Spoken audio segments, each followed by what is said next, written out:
Hey guys, welcome back to the channel. My name is Lauren. Thank you so much for hanging out with me today. On the agenda today, we are going to be going over what I read in November and what we read in December. You can tell me what you read. I'm going to tell you what I read in December. It's been a couple months since I've done a wrap-up video, so we're going to go through both of those months in this video today. So I read 6 books in November and 6 books in December. Also, I'm trying a new setting out on my phone. I bought an external hard drive a couple months ago, and so I'm using the ProRes version in log to see if I can color grade how I want my videos to look, maybe. I don't know. We're just gonna try to play with the quality a little bit. If you notice a difference, definitely let me know.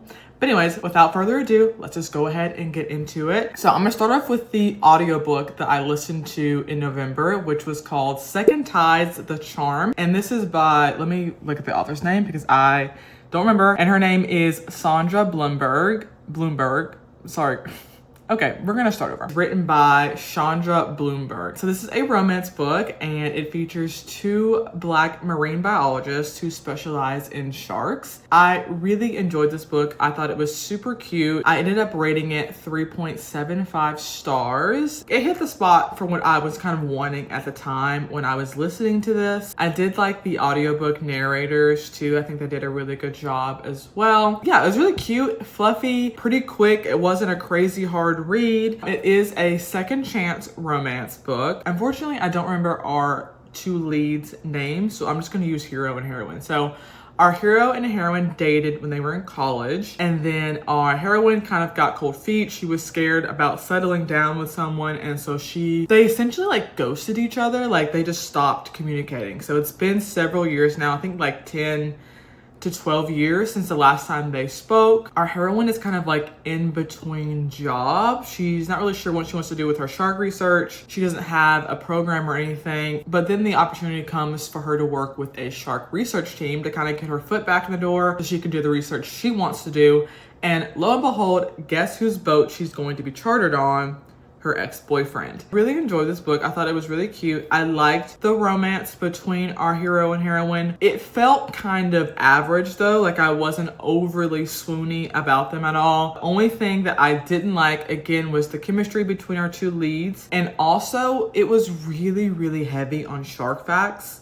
Really heavy on shark facts, which I don't mind. I love sharks. They're very misunderstood. They're like little sea puppies. However, I still wanted more relationship development. I wanted to see them have more conversations on why things didn't work in the past, how they're gonna work on it in the future, XYZ. Did have a happy for now ending. Is that a spoiler? Sorry, it's a romance book. You know what's gonna happen. But I did really enjoy it. So if you're looking for a quick, fluffy, Black written romance with Black characters. The characters are also over 30 if you're looking for that too. It's something else that I appreciated about this. I definitely recommend this. It was really cute. If you have Spotify Premium, it's also on there. That's how I listened to it. I really recommend it. I really liked it. The next book that I read in November was called The House of Eve by Sadeqa Johnson. Now this is the second book that I've read by this author. The first one was called Yellow Wife. I read that a couple months ago. Really, really enjoyed it. So I was looking forward to reading this one. This one follows the stories of 2 Black women. One girl's name is Ruby, and she's very young. She's dreaming of college, but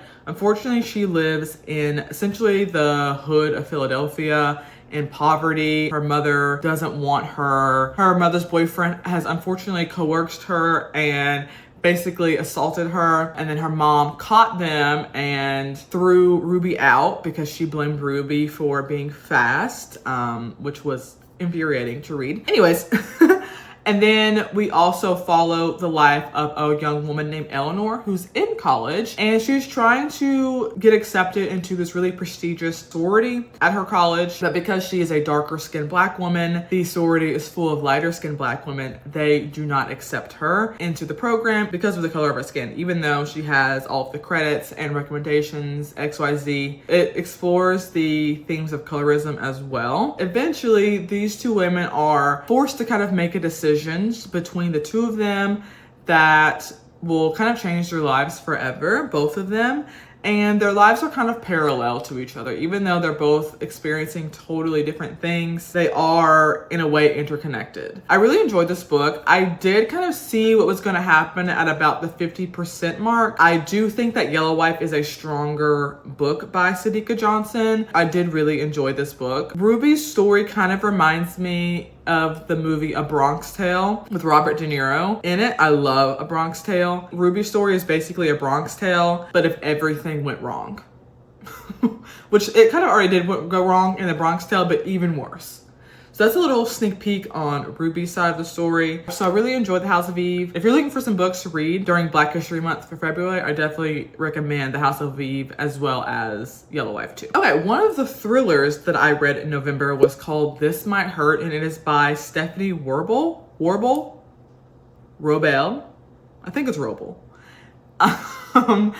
This book was really interesting. I actually found it in a free little library, and the premise of it reminded me a lot of like Shutter Island and the movie The Menu. I found it to be very intriguing. I did end up rating this 3.5 stars. It was good. I wish it was a little bit more, I wish the story was a little bit tighter, and I wish we got to explore a little bit more on the island itself. But essentially this is about 2 women, and I don't remember their names. But one is an older sister, and she's kind of living a corporate lifestyle. She's made her way up to basically the CEO or maybe like a director, upper management. She's very, very important at a marketing firm in New York City. Her sister, her younger sister, has kind of fallen off of the face of the earth. She has not heard from her sister in about like 6 months or so. And so the older sister is very worried about her sister. So she starts kind of researching, trying to find her, when she gets this email that says, essentially, I know what you did. If you want to find out more, come to this island or call this person XYZ, something like that. And it's kind of an exploration of cult-like behaviors and societies and how people can be easily manipulated. It's a dual POV from the sisters. And I thought it was really interesting. I was definitely entertained throughout the story. There were just a few things that I wish were a little more expounded on. I had a very interesting ending as well, where I was like, oh no, she's not about to do that. And then she did it. I was like, oh, that's crazy. But yeah, I really enjoyed This Might Hurt. It is gonna go back to a free little library though, because I don't really see myself reading it again. And again, if you really like the movie The Menu, I really think you would like this book. It's very similar kind of vibes. Okay, so the next book that I read in November was Promise Me Sunshine by Cara, Bastone. I really adored this book. It was a lot heavier than I was expecting it to hit me. I did end up rating it 4.25 stars. Did I say my rating of the last book? I think I did. 3.5 stars? Anyways, I rated the last book 3.5 stars. The sun in my eyeballs, just ignore that, okay? Yeah, Promise Me Sunshine by Cara Bastone. Like I said, I rated that 4.25 stars. I really enjoyed it. This is a romance book, but it's mainly about a young woman dealing with the grief of losing her best friend to cervical cancer at a very young age. One of the things I really loved about this book is that Miles and I almost said Miles and Daphne. That is Funny Story by Emily Henry. That is not this book. Miles and Lenny's relationship, you truly watch it grow from the ground up. Miles is someone who's also dealt with a lot of grief in his life, and so he's kind of holding Lenny's hand and encouraging her to grieve her friend Lou. But not only that, but learn how to live her life without Lou, without forgetting Lou. Personally, I have been dealing with a lot of grief just thinking about my family members and a best friend that I lost when I was 16 to a terminal illness. And I don't know, recently, these past few months, I've been really, really thinking about them a lot. And this book is really cathartic for me. I cried with Lenny. I totally understood. She would have these moments where she would just break down and be like, how am I supposed to live without this person? Like, how am I supposed to live without them? And the way Miles would not only validate her feelings, but encourage her to feel them, but to also learn how to work through her feelings, to where she was showering regularly, she was washing her hair, started taking care of herself again, started making friends. I loved this book a lot. I was very satisfied with the book. There were some things that I had issues with that I can't really remember at this moment, of course. There wasn't a lot that I didn't like about this book. As far as the romance aspect of this book, I really liked it too. I enjoyed watching Lenny and Miles not only get to know each other, but Miles is falling in love with Lenny and she is at her absolute rock bottom. And he did not falter once. He let her heal, go through the process of grieving, and he was with her every step of the way, the good, the bad, the ugly, the snotty, crying, breakdowns, anger, like every emotion you have when you're grieving the loss of a loved one. What I really loved about Miles is that he did not force a relationship with Lenny. He kind of let it naturally happen, and even when Lenny realized that she liked Miles back, he still was like, I don't want to take advantage of you because you're in a emotional state. Like, you're grieving, you're actively trying to work through this. I don't think you're ready. I'm ready, but you are not at the place where you need to go close the doors that you need to in order for you to be able to have a productive part in this relationship, basically. And I really respected that about him. He kind of kept her at an arm's length, lovingly kept her at an arm's length until he truly felt like, okay, she's good and she has the emotional bandwidth to handle this. Loved that. I thought it was a really sweet novel. I definitely recommend it, especially if you're someone who's dealt with grief. It may be annoying to you. Lenny may be annoying to you. I felt at some times like, girl, but everyone grieves differently. And everyone kind of processes their own grief in a different way. Two people can lose the same person that they know, and they have completely different experiences with how they deal with their grief. So, I don't know. I really enjoyed Promise Me Sunshine. I thought it was sweet. I thought it was real. And I recommend it. Like, definitely go pick it up. Yeah, big fan. Big fan of her. Okay, the next book I want to talk about, I absolutely loved. Like, again, 4.5 stars. It was nearly perfect. Wild Dark Shore by Charlotte McConaghy. This book was absolutely incredible. It is both a thriller, a romance novel, a mystery, speculative fiction, literary. It literally was every genre that I love wrapped up into one incredible book. The synopsis of this book is kind of this. In the near future, actually, we don't really know when this book is taking place, but we know that it's during now. And climate change is obviously destroying the earth. The people in the story are from Australia. So Australia is dealing with like these massive wildfires, and they're like destroying towns of people, cities. But the story specifically is focused on a family who are living on a remote island close to Antarctica, where they have gathered all of the seeds from all of the plants around the world to keep them in this vault. And this is so that in the event there's a mass extinction of animals or even people, we as a human race are not going to also become extinct because we cannot eat anything. So the premise of it is very intriguing and interesting. I love that we don't have a specific year, date, and time. Like, this could be happening right now and we have no idea.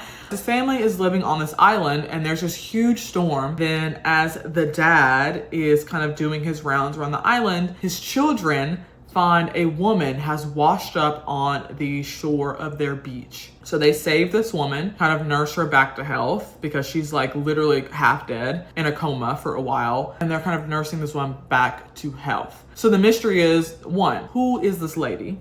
2, who is this family and why does this guy have these kids on this random island? 3, what are they doing with the seeds? 4, what is going on? I love this book. It also, like I was saying, it does have a romance aspect to it. Our lead male character, he has lost his wife too. So he's grieving with the death of his wife. He is trying to figure out how to raise his 3 children. He's also very intrigued by this woman that has washed up on the beach. Our male lead, his name is Dominic. He's got his own secrets. So the way the story is told, we're only given so much information at a time, and it's slowly revealed to us what's happened, and it was so gripping. I could not put the book down. I listened to the audio as well as reading a physical copy of the book. The audiobook was so good. It is a dual narrator. Our male reader is Australian, so it basically sounds like Thor is reading to you. And I'll say that again.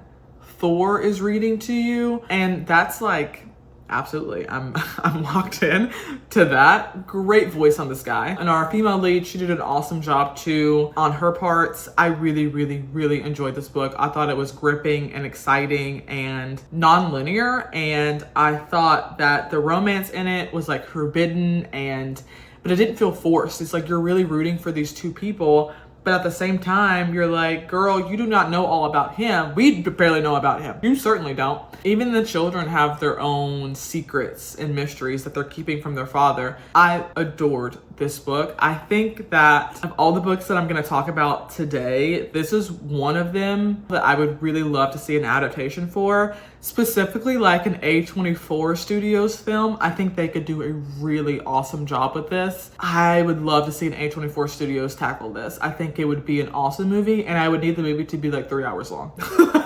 It needs to be a very long movie. Obsessed with this book. Highly recommended. Yeah, 4.5 stars. There were a couple things that I didn't like about it. However, the writing style is very atmospheric. It's very lyrical. I really enjoyed this book. Go pick this one up. It's definitely worth the hype that it gets. And for the last book and my favorite book of November, I read Dark Matter by Blake Crouch. This book was absolutely everything to me. I'm very excited to watch the Apple TV show whenever I get Apple TV again. I was obsessed with this book. Loved it. Basically, this is about a gentleman who has a beautiful family. He's got a wife, a son, and he goes out one night to go pick up some ice cream for the family, and then he gets kidnapped and knocked out. And when our lead male wakes up again, he is in his body, but his family is gone. He doesn't know the people he's working with. His house is his house, but it's different, and he is just really confused as to what is happening. So he's essentially been cast into another reality. I really enjoyed this book so much. This book is just as much a sci-fi thriller as it is a love story, and that is something that I really loved how this book handled. It was able to do both and do both really well. A love of a father and the love of a husband who genuinely likes his wife was so heartwarming, and it makes you question, like, if that were you, what would you do? What would you risk to get back to your family? This made me think about the overall theme of the movie Interstellar. Very similar kind of vibes to that, okay? The whole story of Interstellar is a father's sacrifice to save his children, basically. Not necessarily to save the world, but to get back to his family and see them thrive and be happy. I found myself getting emotional at some of the parts that I was like, I'm reading a sci-fi book, why am I crying? I absolutely loved this book. It is worth all the hype. I'm so happy that it got turned into a TV show. I'm really excited to watch it, and hopefully, fingers crossed, it kind of gives the same kind of feeling as it did reading this book. So I really enjoyed Dark Matter by Blake Crouch. So for November, my top 2 recommendations are Dark Matter and Wild Dark Shore. These 2 for sure are worth your time. All right, so Beautiful Ugly by Alice. Okay. Hey, can we do an introduction first? So now we're gonna talk about the books that I read in December to close out the year. And I also read 6 in December. Let's start with the audiobook that I read first, and then we'll go into the other books that I read. I listened to Beautiful Ugly by Alice Feeney. Now, this is my first Alice Feeney book, and I liked it pretty good. The husband's an author, and he just got the call that his latest book got placed on the New York Times bestseller list. So he's on his wife, and all of a sudden his wife is like, oh my gosh, there's a woman in the road. And so her husband's like, don't get out. And the wife, of course, gets out, and then she's gone, never to be seen again. A year passes, the wife has still not turned up, and so I'm pretty sure at that point they're like basically thinking, okay, she's most likely dead. Our husband, he is distraught still. He has been writing. He's like lost everything, essentially. He's just super depressed, cannot bring himself to write because he's so grieved about losing his wife. And his publisher comes to him and is like, hey, I have this remote cabin that I will offer to you for free. You can stay there and write your book. I know you liked solitude, and I know you have to write in a place that can be inspiring to you. So I was gonna give you some time, hang out there for a few months, and write me a book. You don't have anywhere else to go. You lost your job, you're living in a dirty motel. You know, all you have is your dog and yourself. Your wife's not coming back most likely. So he says, you know what, fine. So he travels up to the Scottish Highlands, gets on this ferry, and things are immediately weird. So the story is about this guy on this remote island where there's no cell service. There's like 20 people that live there, 15 to 20 people that live there. Everyone's weird. He's hearing children's voices. He's experiencing disillusions because he's not sleeping. Things are appearing in the house and then disappearing from the house, and he's closing the doors. He'll wake up, the door will be open. Like super weird stuff is happening, and it's a mystery for him to figure out. One, is he just going crazy? Two, am I being targeted? I thought it was very interesting. I listened to the audio, like I said, and the audiobook version of this novel has like atmospheric background noises and things like that, which I thought was a fun addition to the story. But like I said, I did rate it 3.5, so I didn't hate it. I thought it was pretty decent. When we got to the end, I was like, that's what you chose to go with for the ending? Which I didn't hate it, but I was like, that doesn't make any sense. How, like, logistically, how did that work? Overall thoughts, I support women's rights and women's wrongs, and men are weirdos. But yeah, this was perfectly creepy, made me feel kind of crazy too. Just also the background audio effects in the audiobook I thought was an interesting touch too. Would I recommend it? Maybe. The cover of it, I think, is gorgeous. I love the cover of this book. It's super pretty. Also, there is a dog in the story, and the dog does not get hurt in the story. So, I'm gonna throw that out there. Next book that I read in December was Long Bright River by Liz Moore. So, a few months ago, I think in the fall, I don't remember, I read, what's that book? God of the Woods, and I really enjoyed it. Kind of like a literary mystery, police procedural kind of thing. Long Bright River is about a cop and her sister. Cop has kind of made choices that is kind of allowed her to, I mean, not really make it out of poverty, but be able to not live in the same cycle that her friends and her family have succumbed to, which is like addiction, specifically like the opioid addiction, an epidemic. This is set in Philadelphia, which they have a really bad problem with opioids, especially now, fentanyl. The story follows our cop. What is her name? How come I can't remember any character names today? What is up with that? Mickey and Casey. Mickey is our cop. She has a young son too, named Thomas, and the story follows Mickey and the search for her sister. Mickey's the older sister. Mickey's sister, whose name is Casey, is kind of living in the streets, basically. She hasn't been able to break from the cycle of her friends and her family. And so Mickey is on patrol one day, and then all of a sudden she realizes, like, I haven't seen Casey in a really long time. Where is she? Meanwhile, there's kind of like background things happening. Young women are turning up dead in this district in Philly. Mickey is kind of thinking this could be linked to Casey in a way. She's kind of worrying about, is the next call that I get going to be my sister? Which kind of propels her further to find her sister as quickly as she can, but also while still being discreet in her job. I really enjoyed this book. I am going to watch the show as well. I think that this may watch better on screen versus on paper. I don't know. We'll see. But I know that was pretty well received when it came out. Unfortunately, I really just enjoy a police procedural. Just grew up watching like Law and Order and like SVU and Criminal Intent and all those things. So, you know, I don't really know what to tell you. And I'm pretty sure this is marketed as a thriller. To me, it's more like a literary drama or even like a literary mystery versus thriller. It's very slow. It's character driven. Other than the murders, there's not a lot happening. It's a lot of dialogue. I like the chapters. We kind of get a non-linear narrative. We get the past, current. Definitely check out Long Bright River if you're into literary fiction and if you like kind of like a police procedural kind of thing. But keep in mind, it is slow moving and it's character driven, so you're not gonna get like a ton of action. Now I have 2 arcs that I got a chance to read. Now, both of these have already been released and they've been released for quite some time. I'm just now getting to reading them.